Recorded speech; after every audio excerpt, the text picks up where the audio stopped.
What would it feel like to know that whatever happens in the economy, you'll have financial security for the rest of your life? To know that you'll possess an abundance that will enable you not only to take care of your family's needs, but also to delight in the joy of helping others. That's exactly what this book promises you to give. The knowledge you'll need in order to reach your financial freedom and be unshakable. Many people think that in order to get rich, you have to earn a lot of money. But there are plenty examples of people who earned a lot, still they finally went broke, or worse, they died leaving a huge debt for their family to pay. For example, 50 Cent recently declared bankruptcy despite having had a net worth estimated at $155 million. The king of pop, Michael Jackson, who signed a contract worth almost $1 billion, supposedly owed more than $300 million upon his death in 2009. These people most probably are or were respectively good men, but somehow they mismanaged to handle their cash flow. The lesson? You're never going to reach your financial freedom through earning a lot of money. The real route to riches is to set aside a portion of the money you earn and invest it so it compounds over many years. That's how you become wealthy while you're asleep. That's how you make money your slave instead of being a slave to money. That's how you achieve true financial freedom.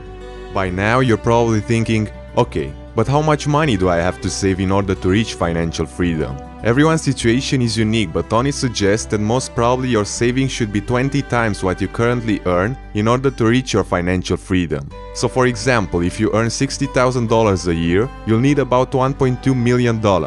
I know, having a nest egg of $1.2 million may sound out of reach right now, but the good news is that you don't actually have to work hard to earn that amount.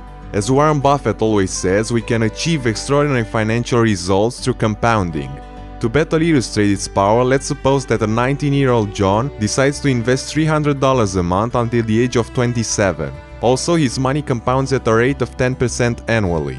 In spite of a modest investment totaling less than $29,000, by the time he retires at 65, he has already more than $1.8 million, without ever investing any dime to the pot after the age of 27. Now you might think, alright, maybe compounding can make me rich, but what could I possibly invest my money in order to get that kind of return? There are a lot of possibilities, but looking at the last 200 years of stock market returns, Tony suggests that this should be the best place for us to put our money in and build wealth. But first, in order to invest successfully in stocks, you need to understand how the stock market behaves. This knowledge will give you an enormous edge so you can get in the game, stay in it for the long term and win. Before we get into how the stock market works, I will quickly explain two investment terms. When any market falls by at least 10% from its peak, it's called a correction, and when it falls by at least 20% from its peak, it's called a bear market. Now let's turn our attention to how the stock market behaves.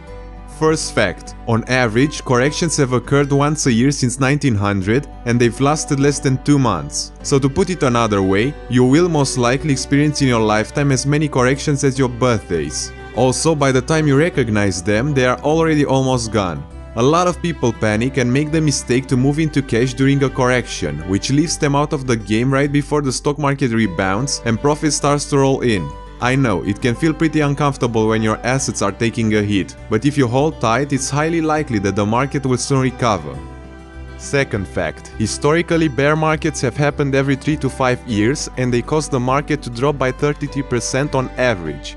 Contrary to what most people think, a bear market isn't necessarily a bad thing to happen. In fact, most successful investors take advantage of all the fear and gloom, using these tumultuous periods to buy more stocks at low prices. In this way, they manage to make larger profits when good times eventually return. That's a wise move indeed, since every single bear market in US history has been followed by an even greater bull market. Of course, nothing in life is entirely certain. Some winters arrive sooner, some later, some are severe, some are mild. In fact, nobody can consistently predict whether the market will rise or fall. But the good news is that you don't even have to bother yourself with timing the market. When you stick with an effective approach over many years, your probability of success increases massively. History tells us that despite many short-term setbacks, the stock market rises over time. And as Warren Buffett wrote in his 2015 annual report, this all-powerful trend is certain to continue. America's economic magic remains alive and well. For 240 years, it's been a terrible mistake to bet against America, and now it's no time to start. So taking these ideas into consideration, the biggest danger isn't a correction or a bear market, but actually being out of the market. As Benjamin Graham said, the fall, dear investor, is not in our stars and not in our stocks, but in ourselves. If you get in and stay in for the long term so you don't get scared out of stocks by a correction or a bear market, in the end you will most probably win. By now you might think, okay, but to stay in for the long term and win, I first have to get in, so what stocks should I actually buy? The answer is, it depends. Tony suggests that unless you're an exceptional professional investor like Warren Buffett or Ray Dalio, who successfully tried to beat the market by picking individual stocks, you have two obvious options. You can invest your money through an actively managed fund or by just buying and holding a low-cost index fund.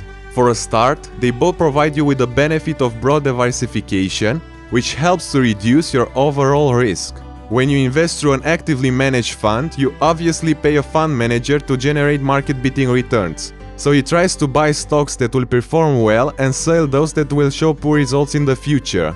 The problem is that every time a manager trades in or out of a stock, regardless of whether he makes a profit or not, he has to pay a broker to execute the transaction. So as you can imagine, the house gets paid no matter what. Besides that, in case the manager makes a profit and the fund is held in a taxable account, you'll have to pay taxes when you sell. These two fees add up over time. That's why, in order to add value after taxes and brokerage commissions, the fund manager has to win by a really big margin, and that's not easy to do. In fact, 96% of the actively managed funds fail to produce any value at all over a 15 years period. By now you might think, that doesn't sound very well already.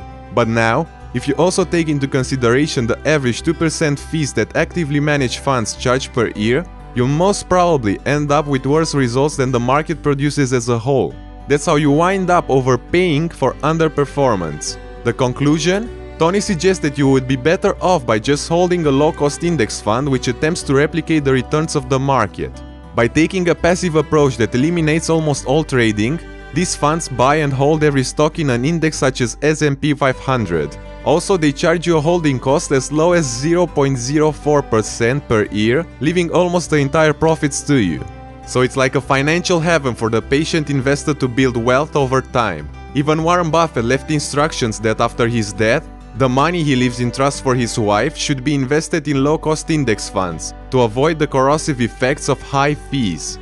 So far so good. As we've said, by just constantly buying and patiently holding low-cost index funds, you should achieve great, if not extraordinary, financial results. This will put you closer to reaching your financial freedom. But to further turbocharge your journey to economic success, some of you might seek also for sophisticated conflict-free financial advice. The problem is that often, as Harley McKay said, when a person with money meets a person with experience, the person with the experience winds up with the money, and the person with the money winds up with the experience. In other words, you have to make sure that your financial advisor acts in your best interest first. For that to determine, you need to know whether your financial advisor is a broker, a registered investment advisor, or a dually registered advisor.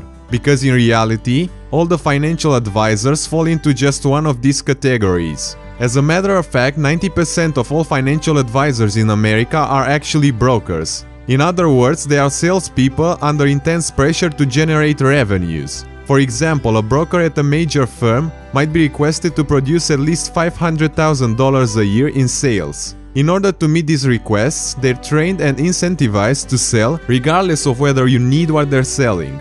Does this mean they are dishonest? Not at all. Actually, there's a good chance that your broker is a sincere person with high integrity, but most probably whatever he's selling will benefit the house first. So to put it another way, brokers don't have to recommend the best product for you.